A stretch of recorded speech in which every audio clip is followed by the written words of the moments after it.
marry, but only to the man who can bring me 999 quadrillion in mint cash. Until then, no one is worthy of you." Once upon a time, in a distant and prosperous kingdom, there lived a king whose pride and joy was his only daughter, Princess Zara. She wasn't just beautiful, her beauty was legendary. Stories of her stunning looks spread far and wide, and it was said that anyone who glimpsed her face would be struck with such overwhelming love that they would never want to leave her side. But with great beauty came great burden. To protect Zara from unwanted attention, the king rarely allowed her to step outside the palace walls. Despite her sheltered life, word of her beauty continued to travel, attracting suitors from every corner of the world. Princes, lords, and wealthy merchants journeyed to the kingdom, each hoping to win the princess's hand. Some came bearing gifts of gold and jewels, others boasted of their vast lands and fortunes. But the king, proud and possessive, refused them all. Deep down, he couldn't bear to part with his precious daughter. He wanted her to stay by his side forever, the jewel of his kingdom, yet Princess Zara had dreams of her own. She longed for freedom, love, and a life beyond the palace walls. "Father," she pleaded one day, "why won't you let me marry? I deserve to find happiness, just like everyone else." The king, seeing that Zara was serious, came up with a cunning plan. "Very well, you shall marry, but only to the man who can bring me 999 quadrillion in mint cash. Until then, no one is worthy of you." When the king's decree was announced, the entire kingdom was stunned. The suitors who once crowded the palace now vanished. How could anyone gather such an impossible sum? One by one, they all left, giving up on their dreams of marrying the legendary Princess Zara. Zara was heartbroken. She knew her father's demand was a trick to keep her trapped in the palace. But there was nothing she could do.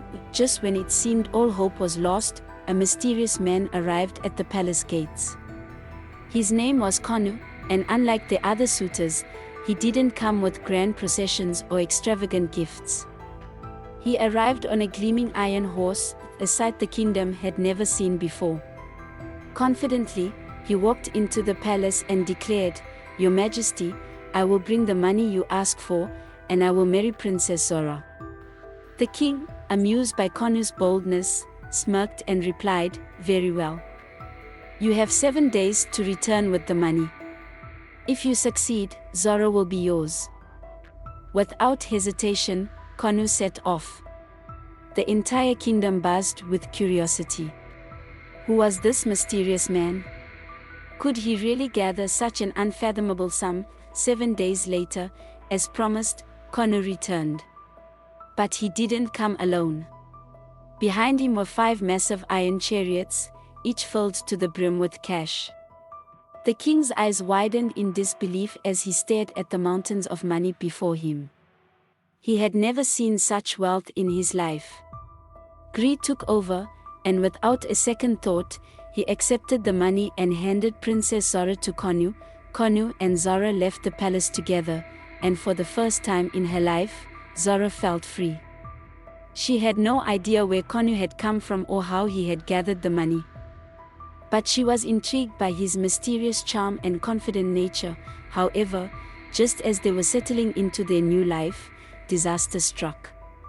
News reached the king's ears that the kingdom's authorities, the EFCC, had heard of his sudden wealth. Suspecting foul play, they arrived at the palace to inspect the money.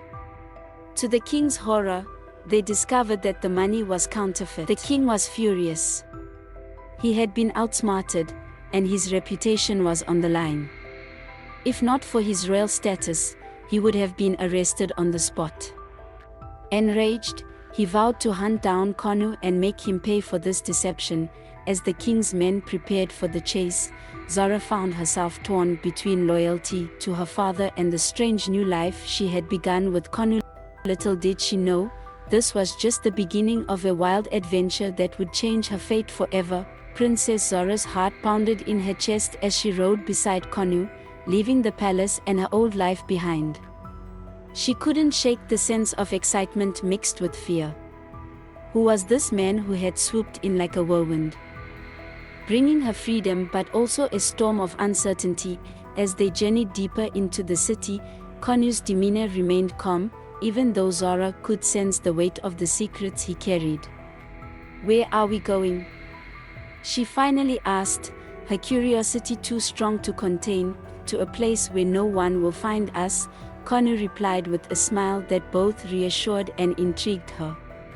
His iron horse sped through winding paths, taking them far away from the prying eyes of the palace guards and the lavish life she once knew. They arrived at a secluded estate on the outskirts of the city, a hidden gem surrounded by tall trees and lush gardens. Kanu led her inside, where everything was luxurious yet strangely simple. It was a far cry from the palace, but Zara felt an odd sense of comfort.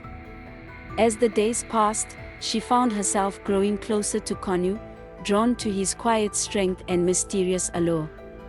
He never spoke of his past, and she never asked. But deep down, she knew that this life was fragile, like a dream on the verge of shattering. Meanwhile, back at the palace, the king's rage knew no bounds.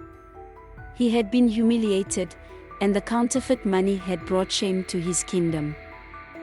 Determined to hunt down Kanu, the king unleashed his best men to scour the land. No one had ever dared to deceive him, and he would make sure Kanu paid the price. The search was relentless, but Kanu had prepared for this. Every move they made was calculated, every hiding place carefully chosen. But one night, as they sat by a crackling fire in their hidden sanctuary, Zara finally confronted him. "Why did you do it, Kanu? Why did you bring false money to my father? And who are you, really?" Kanu's eyes darkened as he stared into the flames. For a long moment, he said nothing, and Zara wondered if he would ever answer. Then, with a deep sigh, he spoke. "I wasn't always Kanu," he began quietly. "I was once a prince in a distant kingdom, much like yours. But my kingdom was destroyed by greed and corruption, just like your father's greed would have destroyed you. The money I brought to him was a test, Zara. A test to see if he valued you as a daughter or as a prize to be sold to the highest bidder." Zara's breath caught in her throat. "And what did you find?" "I found that your father's love for you was outweighed by his greed," Kanu said, his voice laced with sadness. "But I also found you, someone worth saving from that life."